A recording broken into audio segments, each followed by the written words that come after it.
ተጠቀሙ ከሆነሽ ያለው መጠን እንግዲህ ትንሽም ቢሆኑ ሜምበር ኦፍ ፓርላመንት ያሉት አማራን እንደልባቸው ሪፕሬዘንት እንዲያደርጉ አይቻልም። ምክንያቱም በአዴን ከመጀመሪያው አማራን ሪፕሬዘንት እንዲያደርግ ተደርጎ ነው የመጣው። ከዛ ደግሞ ቆይቶ ከማዕድ በኋላ እንደገና አብን ብሎ ሞከረ የአማራ ህዝብ በዚሁ ስርዓት ማለት እዛው በአዴን ውስጥም በኩል ቢሆን ደፈር ብለው ለህዝባቸው መናገር የሞከሩት እነ ዮሐንስ በኋላ ከዛም ደግሞ እነ ክርስቲያን ታደለ ዶክተር ደሳለኝ አሁን ወጥቷል፣ ግን ይወጣል። ሻማ መብራት ቢጠይቁ ምን ቢጠይቁ ይሄን አሁን ሌላው አድቮኬሲ ስንሰራ ሌላው ትልቁ የምንሰራው ነገር ከመንግስት ጋር ተደራደሩ፣ በትክክለኛው ስርዓት ሂዱ ስትሉን ዝም ብሎ አንሄድም አይደለም የሚጮኸው። ያ ይሄ ነው የሚያመጣው። ያ ኳሊፋይድ የሆነ ኢሚኒቲያቸውን ያለ ኢሊጋሊ ወስደው ነው የሚያስሯቸው የሚደበድቧቸው። ክርስቲያን በመሞትና በህይወት መሀል ያለ ሰው ነው። አሁን ዶክተር ካሳ በተለያየ ጊዜ ሶሊተሪ ኮንፋይንመንት ይገባል፣ ይደበደባል። አቶ ዮሐንስ በኋላ በጣም አሰቃቂ ድብደባዎችን አሳልፎ ከፍተኛ የጤና ችግር ላይ ነው ያለው። ዶክተር ደሳለኝ ይታሰራል፣ ይወጣል። እንደዚህ አይነት ጥያቄዎችን ሲያወጣ ልክ ነጮቹ በሚሉት መልክ ግን ዳር ላይ ሊያደርስ በሚያችል ሁኔታ ተሰሚነት የለውም። ሻማ ማብራት እንኳን ተጠይቆ ምንድነው ይሄ ምንድነው የተሰዉትን ለማሰብ ይሄ ደግሞ ዶክተር ደሳለኝ ሳይሆን ክልል ምክር ቤት ላይም ብዙ ሰዎች እያለቀሱም ጠይቀዋል። የክልል ሪፕሬዘንታቲቭ የነበሩ ማለት ነው። አይቻልም ነው የተባሉት። 2 ደቂቃ እንኳን አልፈለጉም። ይሄ የአድቮኬሲያችን አካል መሆን አለበት። ዝም ብለን አይ በቃ አሁን የፋኖ ትግል ላይ ስላለን ይሄን አናነሳው ማለት የለብንም። ምክንያታዊ መልስ መስጠት አለብን። አብይ የማይታመንበት ምክንያት ኑ በሰላም መልክ ስሩ ብሎ ተብሎ ተወዳድረው ገብተው ሪፕሬዘንት እያደረጉ ያሉትን ሰዎች በዚህ መልክ ነው እያሰቃየ ያለው። በአሁን ደረጃ ላይ ገብቶ እንዲነጋገር ነው የምትፈልጉት ሊባሉ ይገባል ማለት ነው። ቀጥሎ ድሮን አታኮች ላይ ያለው ይሄ ቪዲዮ ነራን አላረገውም፣ የጨረስኩኝ ነው። ይሄም ያለው ዳታ የኖቬምበር 2024 ነው። ከዛ ወዲህ 1 ዓመት ሌላ ጨምሩበት። በቅርቡ ራሱ ወደ 21 አታኮች ተደርገው ነበረ። የድሮን አታኩ ደግሞ ራሱን የቻለ ሌላ ከፍተኛ ቀውስ ነው። ሰብአዊ መብት ቀውስ ያመጣ ነው። አድቮኬሲያችን ላይ ማስገባን ያለብን ነው እና ይህንንም ብዙ አልሄድበት፣ ግን የሃይማኖቱን አንግል እንዳንረሳው ነው።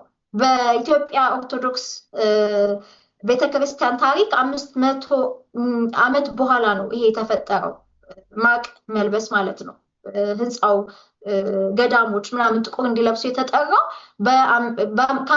ከ500 ዓመት በኋላ ነው። የዛን አይነት ትሬት ነው የደረሰው በቤተክርስቲያን። ይሄንን 2023 ላይ ከፍተኛ አይነት ትሬት ይመጣል ብለን ከጻፍን በኋላ ነው አሁን አርሲ ላይ ምናምን የምታዩት ድጋሚ ሻሸመኔ ላይ ተደርጎ የነበረው አታክ ጥቁር አስለብሶ የነበረው አታክ የቀጠለው ለምን በማንነት ታርጌት አድርገው እስከ ጥግ ሄደው ደግሞ የሃይማኖት እንትኑ ካላመጡ ያን እስከ መጨረሻው ስልጣናቸውን አስጠብቀው መቀጠል በማስፈራራት ነው እንደዚህ አይነት ፋሽስት መንግስት ሊቀጥል የሚችለው። ስለዚህ ልክ ፕሮጀክት ማድረግ ነው መጠን እንደገና ሃይማኖት ተኮር እንትኖች መጡ። ሌላው ትልቁ አፕካሚንግ የሚፈራው ነገር አዲስ አበባ ላይ ክፈፉ ላይ የተደረገውን እዚህ ጋር የምታዩት ነው። ወደ ሸገር የቀየሩት ማለት ነው። ጠቅላላ እንደ ዘንዶ ከጀርባው የሰሩት። ቀጥሎ ያለው ፖይንት ግን አሁን የሚፈራው መሀል አዲስ አበባ ላይ የሚደረገው ማሳካር ነው። ለምን ይሄኛውን 500 ሺህ ግማሽ ሚሊዮን ህዝብ በዛ ፍጥነት እንግዲህ ወልቃይት ላይ ማንንም ሰው ዞር ብሎ በማያቸው ሰዓት ህወሓት በነዛ አመታት ውስጥ ያስወጣውን ሰው ያህል ነው፣ ከወልቃይት የወጣውን አማራ ያህል ነው 1 ዓመት ባልሞላ ጊዜ ውስጥ ከአዲስ አበባ ዙሪያ ያስወጣው ይሄ መንግስት። ኮሽ አላለም፣ ያ ሁሉ ኤምባሲ እየሰማ ማለት ነው። በዚህ መልክ ነበር እንግዲህ የሚፈርሰው። ቀጥሎ ወለጋ፣ ጎጃምና ሸዋ ይሄ ራሱን የቻለ ፎከስ አድርገው የሚሰሩበት ማለት ነው።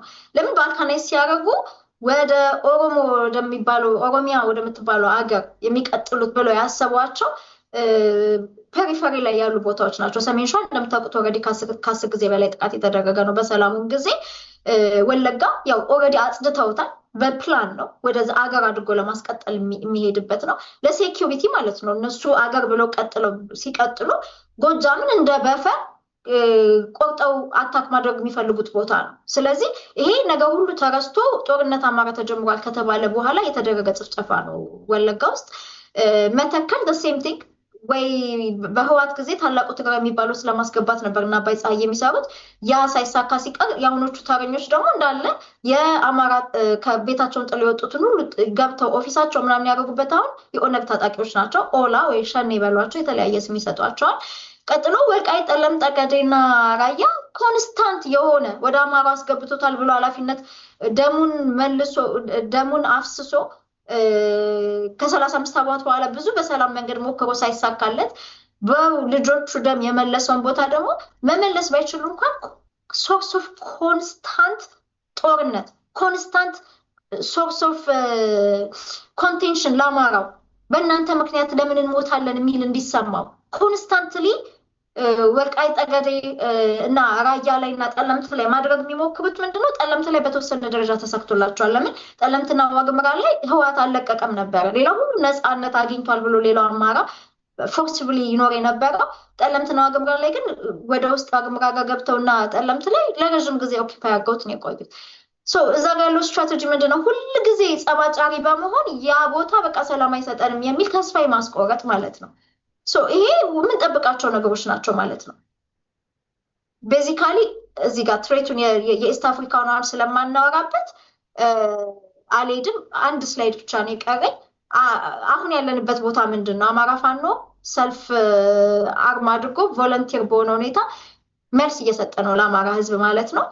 ክሪቲካል ማስ ኦፍ አንአርምድ ፖፑሌሽን ደግሞ የአማራ ፋኖ ሙቭመንት ይደግፋል። በቃ አማራ ህዝብ እውነታው ይሄ ነው። አሁን በቃ ከሬዥሙ ጋር ተጣልቷል። ይሄ መንግስት አለ ብሎ አያምንም። ከዛ ፐብሊክ ዲስኦቢዲየንስ ደግሞ ስቴት ሳቦታጅ፣ ሬዚግኔሽንስ፣ ዲፌክሽን፣ ዲዘርሽን ሃቭ ቢን ሃፐኒንግ ኢን ሃይ ፍሪኩዌንሲ ማለት ሰውን ብያለ ነው። በተለያየ ሁኔታ ሳቦታጅ እያደረገ ነው። ስቴቱን ሪዛይን እያደረገ ነው።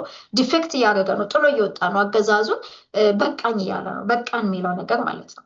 አማራው በውጭ ምን እያደረገ ነው? ኮኦርዲኔት አድርጎ አድቮካሲ እየሰራ ነው። አድቮካሲ እና ዲፕሎማሲ ኢንዲፔንደንት በሆነ ሁኔታ እየሰራ ነው።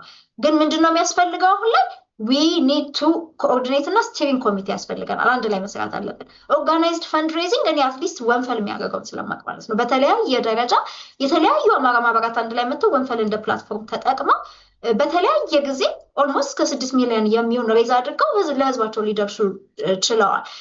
ማለት ያው በፊት ለፊት በወንፈል የተሰበሰበው 2.5 ሚሊዮን ቢሆንም ግን በተለያዩ ፕሮጀክቶች ብዙ ስራ ሰርተዋል። ያ ብቻ አይደለም። ሞሬሽን ፕላትፎርም አድርገው ዩሮፕ አካባቢ አለን ብለው ደግሞ የሰሩ ነበሩ። ቤዚካሊ ኦቨርኦል ሬዚስተንስ ደግሞ ቦይኮት ወደ ማድረግ ዳይቨስት ወደ ማድረግ ሰልፍ ኢምፖዝድ የሆነ ትራቭል ባን አገር ያልሄድም ነፃነት እስከምንወጣ የሚለው እየመጣ ነው። ይህ መጨረሻው ስላይድ ነው። ስለዚህ እኛ አንድ ሆነን ምንድነው ማድረግ ያለብን? 3 ነገሮች ነው የሚጠበቁብን፣ አድቮካሲ፣ ዲፕሎማሲ፣ ፈንድሬዚንግ። ግን ይሄንን ነገር ስንሰራ ላፋችን ብቻ እንበለው ዊዝ ታንጀብል ሌቨሬጅ ነው። አድቮካሲ ስንሰራ ሌቨሬጅ ይዘን ነው መስራት ያለብን። ዲፕሎማሲ ስንሰራ ሌቨሬጅ ይዘን እሺ፣ ችግራችን ሁሉ ይነግሩናል፣ እንዲያርጉልን እንላለን። ለምን እናደርግላችኋለን? ባናደርግ ምን ታመጣላችሁ ሲባል ይሄን እናደርጋለን የምንለውን ሌቨሬጅ ቢልድ ማድረግ አለብን። ስለዚህ ይሄንን አሁን የሚቀጥለውን ዲስከስ እናደርግ ፋይናላይዝ ሳደርግ መናገር የምፈልገው እነዚህን 3 ነገሮች ለመስራት ፎከስ እናደርግ። የፋኖ ስትራክቸር አገር ላይ ያለ ችግር፣ እዚህ ላይ ያለ ሌላ የውስጥ ጣጣ፣ አንድ እከሌ የሆነ ሰዓት ላይ ሰድቦኛል፣ እከሌ ከከሌ ጋር የሚሰራ ይመስለኛል፣ እከሌ ባንዳ ይመስለኝ፣ እነዚህ በቃ አንድ ላይ እንደሰው የሚደረጉ ነገሮች ሁሉ ወደ ባክ ቻናል ነው እንዲሄዱ የተደረጉት። ይሄን ደግሞ ከዚህ በፊት አማራ ዳያስፖራ አድርጎታል። አድማስ የተቋቋመበት ምክንያት ማለት ነው። አድማስ የሚባለው ከፋና በፊት የነበረ የተቋቋመበት ምክንያት አድማስ ሲቋቋም የወዝን ጀስት ኖርዝ አሜሪካ አድማስ የፖለቲካ ድርጅቶችን ውጭ የነበሩ እንዳለ ፖለቲካ ድርጅቶችን የአማራ የሚባሉ ሚዲያዎችን ሲቪክ ማህበራትን ጨምሮ ሌሎች ግሎባል የአማራ ማህበራትንም ጨምሮ አድማስ ሲቋቋም አንደኛ የተቋቋመበት ምክንያት አንድ ላይ ለዘላለም እንሰራለን ተብሎ አይደለም። አማራው የመሰዳደብ እንትኑ እናይ ደርሶ ስለነበረ 3 ቀን ሙሉ ሞባይል በር ላይ ተደርጎ ከሁሉም በኩል የመጡ የተባሉ ማለት ነው ቤተ አማራ ከሚለው ፖለቲካ ማህበር እስከ የአማራ ህልውና ለኢትዮጵያ አንድነት የሚል ፖለቲካ ማህበር ድርጅት እንግዲህ ልዩነቱን አስቡት። ከስም እንኳን አሰጣጥ ራሱ እነዚህ ያሉበት የተሰራበት ምክንያት ከዛ በኋላ የአማራው መስተዳደብ ነው ቀጥ ብሎ የቆመው። በኋላ ምን ተጋለጠ?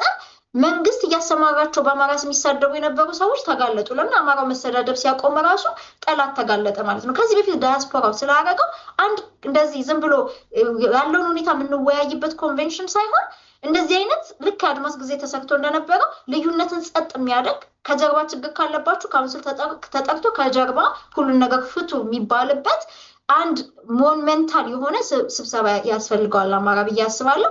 ያ ከተደረገ በኋላ ግን እኛም ፎከስ ማድረግ ያለብን አድቮኬሲ፣ ዲፕሎማሲ እና ፈንድሬዚንግ ግን ታንጀብል ሌቨሬጅ ይዘን መሆን አለበት ማለት ነው። ሌቨሬጅ ማለት ምን ማለት ነው የሚለው ደግሞ እንግዲህ በተከታታይ ሌሎች ኮሊጎች እያጋበዛችሁ እያመጣችሁ ዲፕሎማሲ ላይ የሚሰሩ ሌሎችም ብዙዎቹ አብረን አማራ ሙቭመንት ላይ የሰሩ ኮሊጎቻችን እዚህ ላይ ፎከስ አድርገው ደግሞ እንድታወያዩ እንግዲህ ጥያቄ ያቀርባለሁ። ረዥም ጊዜ ከወሰድኩ በጣም ይቅርታ፣ ጨርሻለሁ። አመሰግናለሁ።